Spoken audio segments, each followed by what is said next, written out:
समूहवाचक संज्ञा। तो याद रखिए कलेक्टिव नाउन किसे कहते हैं, है तो कलेक्टिव नाउन उसे कहते हैं कि सम ऑफ ग्रुप, एक ग्रुप का बोध कराएगा।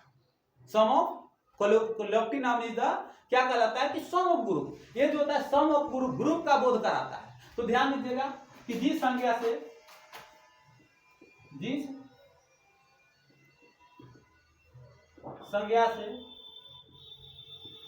समूह या ढेर का बोध कराता है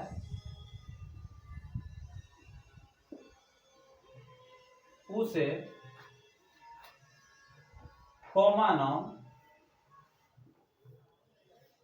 सॉरी उसे क्या होता है मतलब समूहवाचक संज्ञा, समूहवाचक संज्ञा कहते हैं।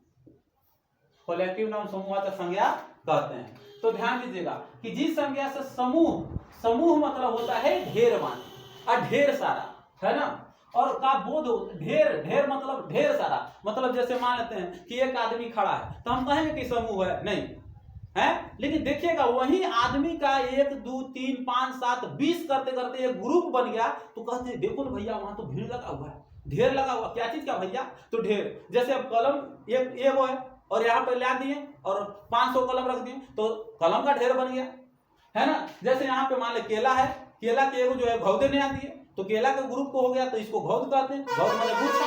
अंगूर आप देखे हो, अंगूर के अलगे रखे, अंगूर के गुच्छा ला दिए तो ढेर सारा हुआ अंगूर का गुच्छा। चाबी अलग अलग था, चाबी को सबको एक एक में गुथ दिए तो हो गया चाबी का गुच्छा। तो ये group, sum of group, group का बोध कराता है, तो याद रखिएगा, है ना। तो ये समूह या ढेर का बोध कराएगा तो उसे कलेक्टिव नाउन समूहवाचक संज्ञा कहते हैं। समझ आ रही है, कोई दिक्कत नहीं।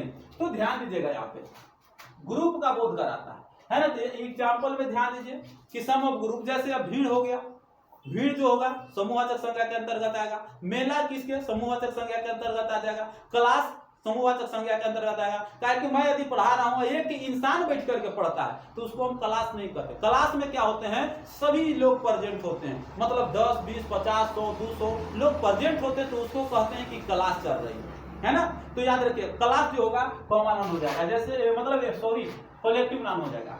एग्जाम्पल में